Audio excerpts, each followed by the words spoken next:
Itu karena Allah. Jadi kalau sampai kita pun gak bisa punya anak di dunia ini, kamu gak bisa sempurna sebagai istri. Semoga perjuangan aku untuk ngejaga kamu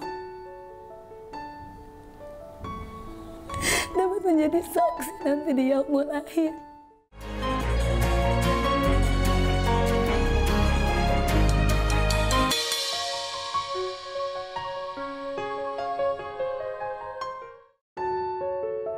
Setiap manusia di dunia pasti mengharapkan kebahagiaan. Terkadang, manusia hanya mengharapkan kebahagiaan duniawi semata. Proses mencari kebahagiaan dunia tersebutlah yang akhirnya menuntun Nadia Fatimah kembali kepada kebahagiaan yang lebih mendekatkan diri kepada Sang Pencipta. Alhamdulillah tahun 2005 itu proses hijrah saya pertama kali. Sebelumnya saya tidak pakai hijab, sebelumnya saya masih mengikuti bukan gaya hidup sebagai seorang muslim, dan lingkungan saya, teman-teman saya jauh sekali dari namanya Islam gitu. Tapi alhamdulillah dengan banyaknya pertanyaan yang muncul di benak saya itu, alhamdulillah akhirnya bertanya nih, ini benar nggak sih Islam agama yang paling benar? Benar nggak Allah itu pencipta kita? Dan banyak banget pertanyaan sampai saya pun mencari tahu arti kebahagiaan itu apa sih.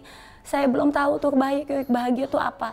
Apa bahagia itu letak di harta? Apa bahagia letak itu di banyaknya teman? Apakah letak di banyaknya materi yang kita bisa beli? Apakah letak di macam-macam dari teman-teman? Semua saya coba cari dan cuma satu yang saya belum telusuri, belum cari, belum temukannya, itu bahagia karena Allah. Hanya satu itu. Dan saya berusaha, saya coba. Saya waktu itu sebelumnya saya kerja sebagai LO atau Liaison Officer. Jadi setiap ada artis luar negeri yang datang ke Indonesia, saya jadi LO mereka, atau ibaratnya kayak guide mereka untuk schedule mereka, acara mereka, semuanya saya bantu urus mereka. Dan alhamdulillah di saat itu kan saya itu masih kuliah ya, jadi waktu itu juga masih sangat muda, dan dengan menjadi LO itu dapat biaya yang sebenarnya cukup besar, di mana di situ saya itu beli ini, beli itu, tapi itu tetap tidak memuaskan kebahagiaan di hati kecil saya. Kok saya rasanya masih belum bahagia terus. Kalau dibilang sebagai LO, temennya itu banyak. Kenapa? Karena banyak orang yang pengen ketemu artis kan. Jadi banyak banget yang pengen jadi deket, pengen jadi teman, tapi itu juga tidak memuaskan hati kecil. Terus saya berpikir, mungkin bahagia itu letaknya kalau saya dekat dengan Allah, di mana saya belum pernah coba. Jadi saya terus coba, alhamdulillah 2005 saya hijrah, saya benar-benar memutuskan untuk tinggalkan semua dunia, semua teman-teman saya, dan saya dari 2005 alhamdulillah mulai pergi dari pengajian ke pengajian. Kan saat itu tahun 2005 tidak seperti sekarang ya, jadi belum banyak banget pengajian.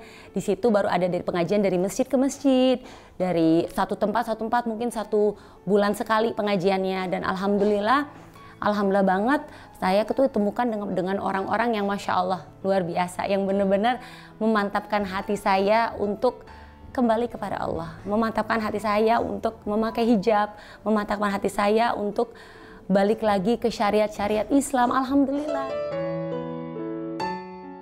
Setelah Nadia berproses untuk terus mendekatkan diri kepada Allah, Nadia dipertemukan dengan laki-laki yang saat ini menjadi suaminya. Allah perkenalkan saya dengan yang sekarang jadi suami saya, Mas Edo. Beliau adalah ketua remaja masjid di Belanda. Dan alhamdulillah prosesnya juga cepat banget. Mungkin kelihatannya 3 tahun tuh lama ya, tapi kalau misalnya sebenarnya kan karena kita nggak ketemu, dan saya juga satu lagi sibuk S2 di Singapura, jadi memang prosesnya cepat banget. Dan di situ 3 tahun saya hijrah, 2005, 2006, 2007. 2008 saya menikah, alhamdulillah. Saya ingat banget, sebelum saya menikah, saya sempat bertanya sama Allah, ya Allah, 3 tahun saya sudah hijrah. Saya sudah berusaha mendekat dengan Engkau. Saya berusaha untuk mencoba, untuk mempelajari semua hal-hal, semua ilmu yang Engkau ridho. Saya berusaha. Memang saya masih fakir ilmu, saya masih kurang, dosa-dosa saya banyak. Cuma saya terus berusaha mendekat. Tapi kenapa saya belum merasakan yang namanya kelezatan iman? Kan kita pernah dengar tuh namanya kelezatan iman, di mana orang itu bisa memberikan apa saja untuk Allah dan Rasul-Nya, rela menerima, rela berkorban. Karena kalau kita bilang cinta, maka apa bukti cinta itu? Yaitu dengan pengorbanan. Nadia akhirnya memutuskan untuk menikah. Kebahagiaan tentu dirasakan oleh keduanya. Namun, kebahagiaan tersebut berganti dengan kesedihan karena pada malam pertama, Nadia merasakan sakit yang begitu parah. Dan pada saat saya menikah, alhamdulillah malam pernikahan kami, biasanya kan kalau malam pernikahan tuh seneng ya gitu, baru pertama kali bertemu, baru pertama kali bersatu gitu kan, alhamdulillah. Tapi Allah ngasih hadiah, memang hadiah terindah yang Allah memang pilihkan untuk hamba-hambanya, dan ini hadiah yang Allah pilihkan terkhusus untuk saya. Itu saya diberikan penyakit autoimun atau lupus. Jadi kalau mau cerita sedikit tentang penyakit autoimun, nama lainnya adalah penyakit 1000 wajah, di mana penyakit itu belum ditemukan obatnya dan belum ditemukan penyebabnya. Jadi siapapun yang punya penyakit autoimun itu gejalanya bisa beda-beda.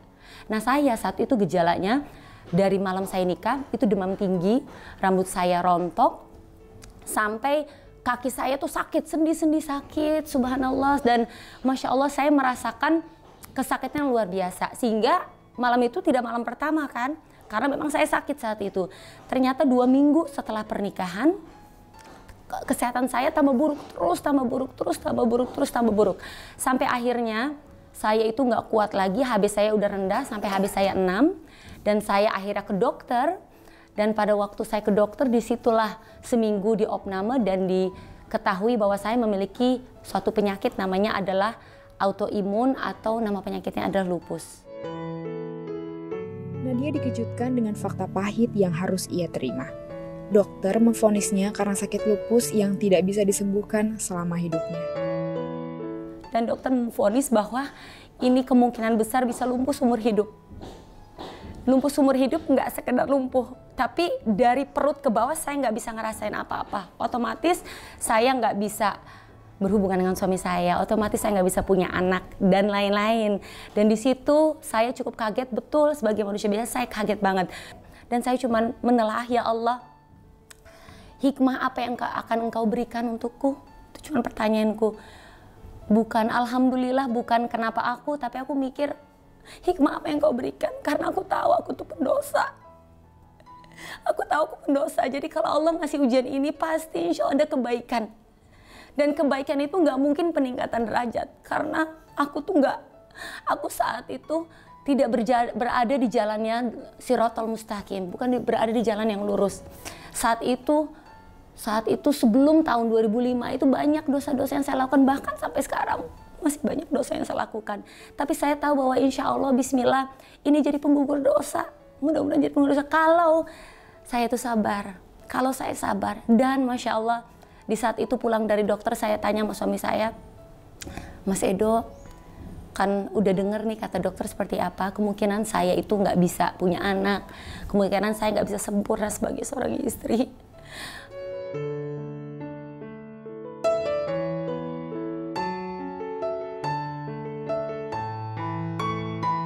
Maka menikah lagi lah. Menikah mungkin dengan teman saya sampai menawarkan dia, silakan nikah lagi, saya rela karena saya itu sakit, saya nggak bisa sempurna sebagai seorang istri. Dan suami saya bilang ini, saya masih ingat kata-katanya. Dia pegang tangan saya, terus dia mandang mata saya, dan dia bilang, istriku, sejak awal saya ingin menikah dengan kamu. Saya ingin menikah tujuannya hanya satu, itu karena Allah. Jadi kalau sampai kita pun nggak bisa punya anak di dunia ini, kamu nggak bisa sempurna sebagai istri. Semoga perjuangan aku untuk ngejaga kamu dapat menjadi saksi nanti di yaumul akhir.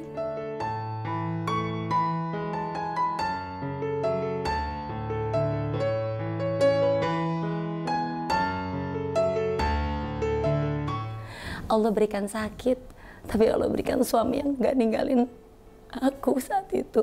Allah berikan seorang ibu, keluarga yang terus mendukung, support. Ya Allah, itu tidak mudah, memang tidak mudah. Tapi kalau kita ngelihat kacamata Allah ya, kalau ngelihat ibaratnya skenario besar, pasti kan setiap ujian itu pasti sesuai kemampuan hambanya. Dan itu yakin bahwa ini ya Allah, kayaknya indah banget nih, ini pasti sesuai kemampuan saya pasti sanggup melewatinya, saya pasti sanggup. Dan Masya Allah, itu 1 tahun, alhamdulillah saya nggak bisa jalan. Allah tuh Masya Allah luar biasa. Memang Allah itu maha indah, maha lembut rencana dan takdirnya. 1 tahun saya nggak bisa jalan, bayangin ya, saya itu nggak pergi kemana-mana, saya nggak main handphone, saya nggak nonton TV, saya itu kerjanya hanya di kasur karena saya bisa baring dan hanya belajar, hanya baca buku, hanya baca Quran, hanya zikir. Otomatis siapapun yang melakukan itu, hubungannya koneksi dengan Allahnya akan langsung tersambung. Pasti otomatis, apalagi dalam keadaan sakit di mana doa-doanya makbul. Dan ternyata saya baru sadar di pertengahan 6 bulan, jadi pertengahan 1 tahun, waktu 6 bulan, bahwa ternyata Allah ngasih sakit, Allah titipkan sakit lupus ini karena itu adalah jawaban dari doa yang saya minta. Saya minta dekat dengan Allah, saya minta bisa merasakan kelezatan iman, saya minta itu semua. Tapi bagaimana Allah mau ngasih kalau diri ini masih penuh dosa? Bagaimana Allah mau ngasih kalau diri ini nggak dekat sekali sama Allah? Bagaimana? Dan akhirnya emang harus dicuci dulu dengan cara itu. Dan emang harus saya itu dikarantina khusus untuk Allah dan Rasulnya. Dan alhamdulillah itu 1 tahun yang saya pernah rasakan selama saya lumpuh itu adalah 1 tahun terindah dalam hidup saya.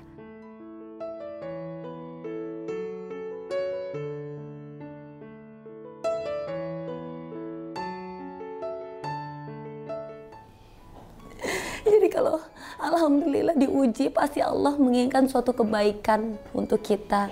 Dan alhamdulillah karena ujian itu pernah merasakan 1 tahun, hampir 1 tahun itu memang lumpuh dan hanya di kasur. Akhirnya berpikir memang waktu itu sebentar dan kita itu ibaratnya kejar-kejaran dengan waktu, dimana kita harus berbuat sebanyak-banyaknya di waktu yang sesingkat ini.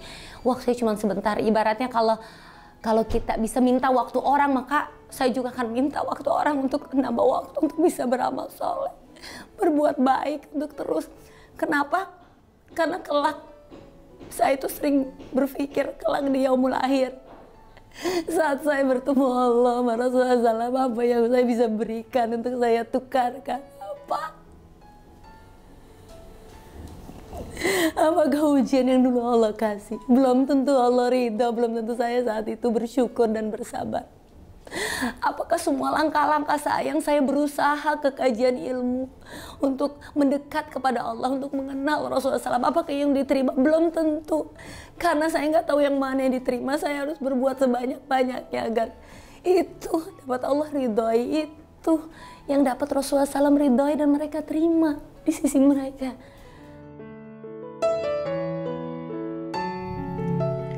Nadia merasakan kebahagiaan dan rasa syukur atas iman yang terus bertambah karena sakit lupus yang dideritanya. Awalnya lupus menjadi ketakutan dan penyesalan bagi Nadia. Kini, berkat semua kesabaran dan keikhlasannya, lupus telah menjadi sahabatnya. Setelah 1 tahun, alhamdulillah saya bisa jalan kembali, dan alhamdulillah dokter memvonis tidak bisa punya anak. Alhamdulillah saya punya anak namanya Aisyah, alhamdulillah. Dan alhamdulillah saya sendiri sampai sekarang masih punya sakit lupus. Alhamdulillah saya sekarang udah ya bertemanlah dengan lupus, alhamdulillah. Karena kalau bukan karena asbab Allah berikan lupus, mungkin saya nggak seperti sekarang ini. Mungkin hati saya nggak seperti ini. Jadi alhamdulillah, memang Masya Allah hanya bisa terima takdir apa saja yang Allah berikan. Kenapa? Karena kita kan hamba ya, dimana seorang hamba hanya diberi apa yang diberikan oleh tuannya, dan kita berencana, pemilik kita berencana, tapi yang terjadi pasti rencananya pemilik kita, dan rencana dia pasti lebih indah daripada rencana kita. Jadi hanya bisa yakin dan percaya, dan insya Allah kita akan melihat. Kadang-kadang mungkin nggak terlihat di kedua mata kita, tapi terasa dan terlihat di hati kita. Itu yang paling penting. Makanya kembali lagi, kadang-kadang menurut manusia ada sesuatu itu buruk di mata, tapi ternyata itu baik untuk di hati. Karena balik lagi kita akan kembali kepada Allah dalam keadaan hati kita kolbun salim, hati kita yang selamat, bukan fisik kita, bukan semua ujian Allah yang timpakan, tapi hati kita yang Allah ajarkan rasa syukur, Allah ajarkan rasa sabar. Insya Allah, insya Allah.